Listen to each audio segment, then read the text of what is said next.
My fiancée texted, "My friends say my bachelorette gift registry should be at least $10,000. I replied, "Aim higher."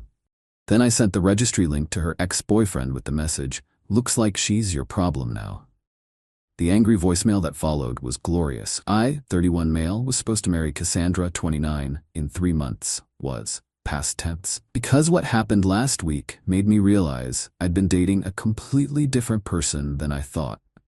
We'd been together 4 years, engaged for 1. Everything seemed normal until her bachelorette party planning started 2 months ago. That's when her friend group, particularly her bestie Jade, started getting involved. These women treated spending money like an Olympic sport. Last Tuesday, I'm at work when I get this text from Cassandra. "Babe, so Jade helped me set up my bachelorette registry. She says the standard is minimum $10 in gifts these days. Here's the link. Can you share with your groomsmen? They should contribute too, since they're in the wedding party." I clicked the link. This wasn't a joke. There was an actual registry with designer bags, $3,000 plus, spa packages, $1,500, bachelorette party enhancement fund, $2,000, luxury hotel upgrades for her Vegas trip, $2,500, bride tribe appreciation gifts. Basically, she wanted money to buy her friends presents, $1,000. I texted back, "Aim higher." She responded with, "OMG, really, you're the best. I'll add more." That's when I knew exactly what I had to do. See, Cassandra had stayed friends with her ex, Blake. He'd been sniffing around our entire relationship, always commenting on her posts, always just happening to show up places we were. She insisted he was harmless, just couldn't let go. I'd noticed she never really shut him down firmly either.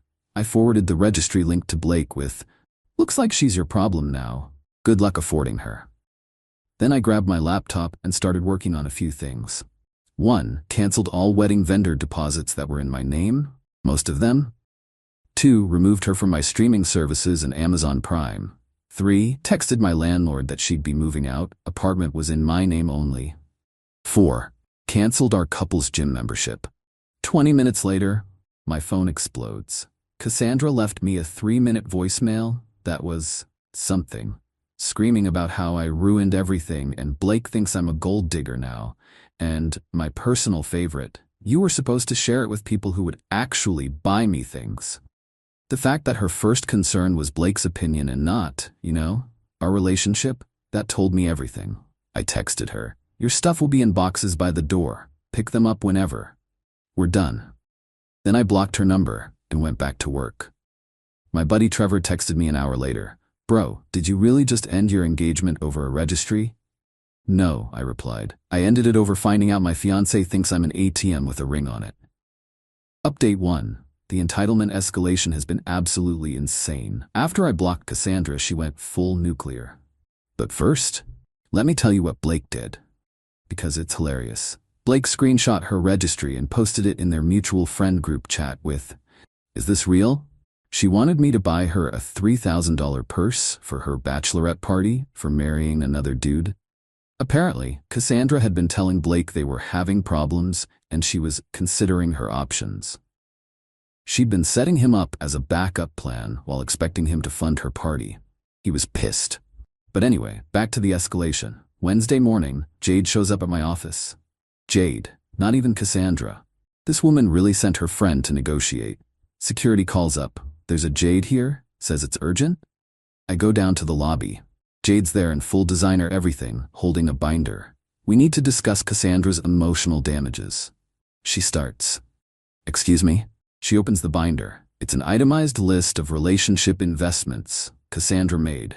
Emotional labor, $200 a month for 4 years, $9,600. Physical maintenance to stay attractive, $500 a month, equals $24,000. Career sacrifices to accommodate relationship, $15,000. Lost time could have been spent with higher value partners, $20,000. Total, $68,600. Cassandra is willing to accept a $30,000 settlement to avoid legal action, Jade says with a straight face. I laughed. Actually laughed. Legal action for what? Breach of marriage promise, emotional fraud, theft of her prime years. Jade, get out before I call security. This is a reasonable negotiation. Do you know what she gave up for you? Apparently not as much as she wanted to take. Security. She huffed out, yelling about how I'd regret this. Thursday, Cassandra's mom, Dorothy, calls me from Cassandra's phone. I didn't realize it wasn't blocked because different number. You need to man up and fix this, she starts. Dorothy, your daughter wanted a $10,000 gift registry for her bachelorette party. That's standard. All her friends got that much. Are you saying she's worth less than her friends? I'm saying she's worth exactly what Blake's willing to pay now, which, according to him, is zero. Blake? What does that loser have to do with anything? Ask your daughter. You're destroying her reputation. Everyone knows about the registry now. She made it public, Dorothy. She literally sent it to everyone she knew. Take her back and we'll forget this happened. No, she'll sue you. For what? Not buying her a purse? Good luck with that. Friday morning, I wake up to 73 Instagram notifications. Cassandra and her crew started a campaign. Pictures of us with captions like, 4 years wasted on a man who won't invest in his woman's happiness. When he shows you who he really is, believe him. Modern men are too broke for real queens. The best part, she tagged my company. My company. I screenshotted everything, sent it to my lawyer friend Rahman. He laughed and said, keep documenting. This is gold if she actually tries to sue. But the peak entitlement came Friday afternoon. Cassandra showed up at the apartment with a U-Haul and 8 people. 8. Including Jade, her mom, her sister, 2 cousins, and 3 guys I didn't recognize. She tried to use her key. Didn't work. I'd changed the locks. She starts banging on the door. Open up. I'm getting my things. I called the cops and talked to her through the Ring doorbell. Your stuff is in boxes in the lobby. The building manager has them. I'm taking the TV and the couch and the kitchen appliances. That's all mine. I have receipts. I picked them out. They're basically mine. That's not how ownership works. One of the random guys tries to jimmy the door. I inform them they're on camera and the police are coming. They scattered pretty quick after that, but not before Cassandra screamed, "You're gonna pay for this. I'm taking everything." The building manager called me later. They took her boxes and left a huge mess in the lobby. She also tried to convince him to let her into the apartment, claiming domestic violence. He didn't buy it, especially since she brought a whole crew in a moving truck. Saturday update, Blake sent me a DM. Bro, I didn't know she was this crazy. She asked me to co-sign a loan for her to sue you. A loan. To sue you for not buying her gifts. I blocked her ass. Even her backup plan bailed, LMAO. Update 2 y'all. The audacity has reached levels I didn't know existed. Monday morning, I get served with actual legal papers. She found a lawyer. Somehow. The lawsuit alleges 1. Promissory estoppel, claiming I promised to fund her lifestyle. 2. Intentional infliction of emotional distress. 3. Defamation for sending the registry to Blake. 4. Conversion for keeping shared property.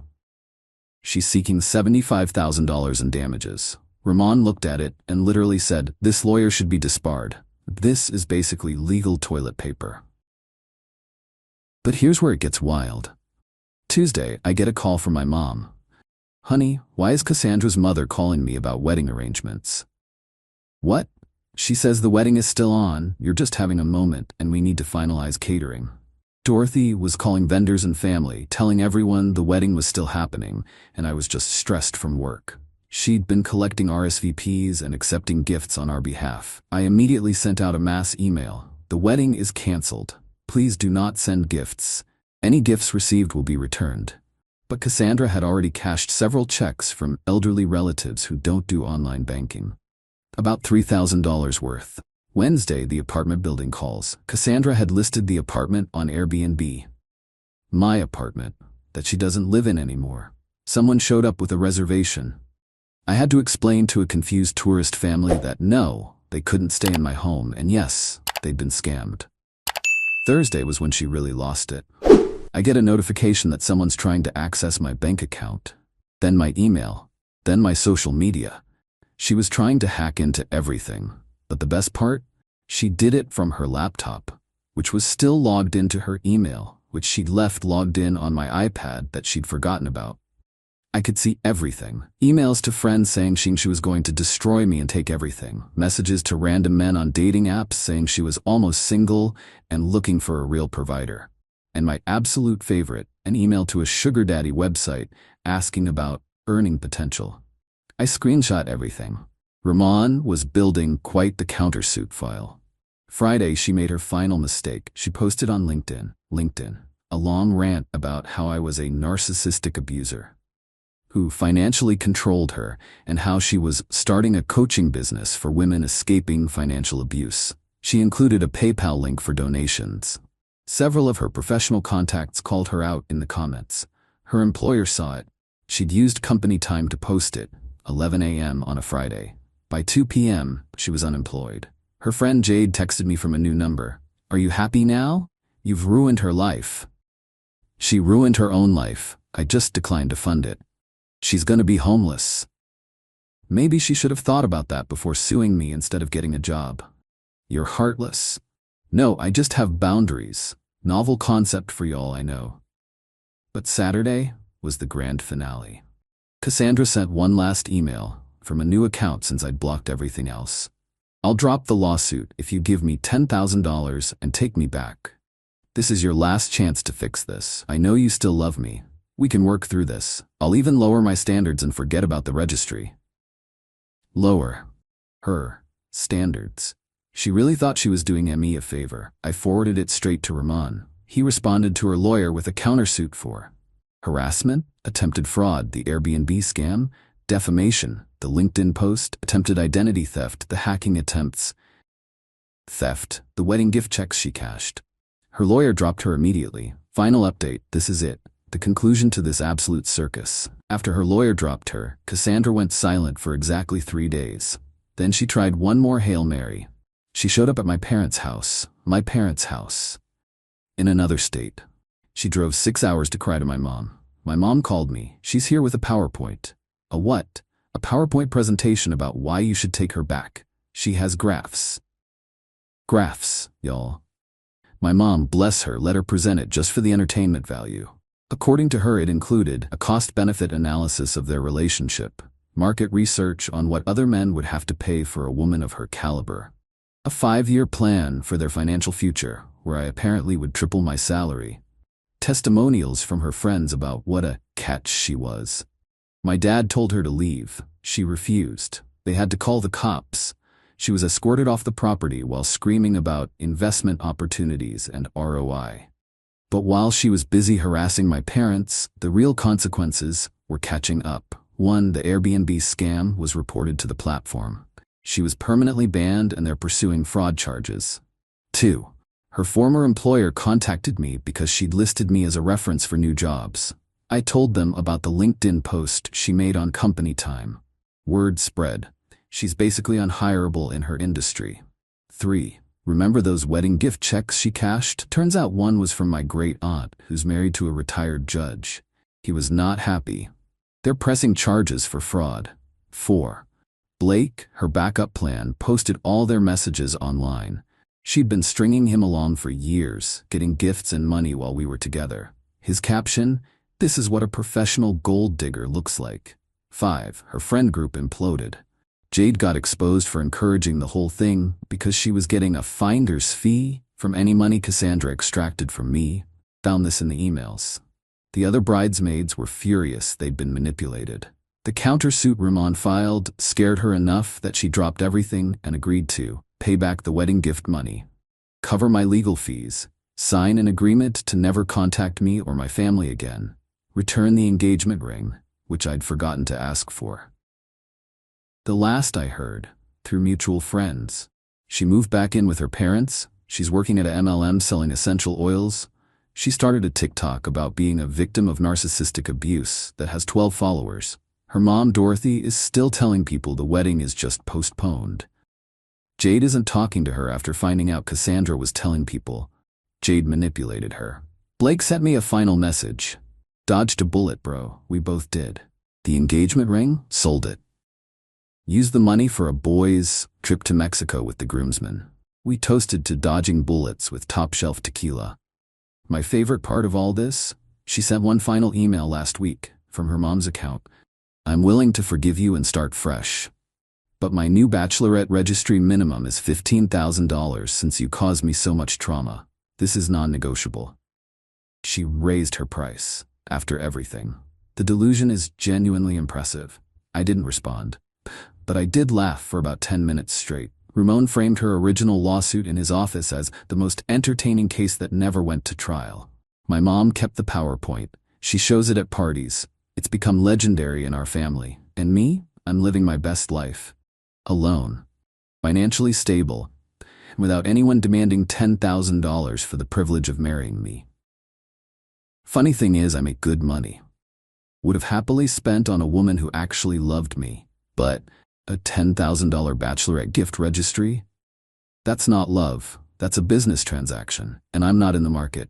To anyone wondering if I regret how I handled it, hell no. The registry was just the mask slipping. Everything that came after showed me exactly who she really was. A woman who saw me as a credit card with a pulse. Thanks for following this wild ride. May all your relationships be genuine and your gift registries be reasonable. P.S. Cassandra, if you're reading this, and according to mutual friends, you're obsessed with finding it, that $15,000 registry isn't happening. Neither is $10,000, or $5,000, or $5. You played yourself. Enjoy the essential oils.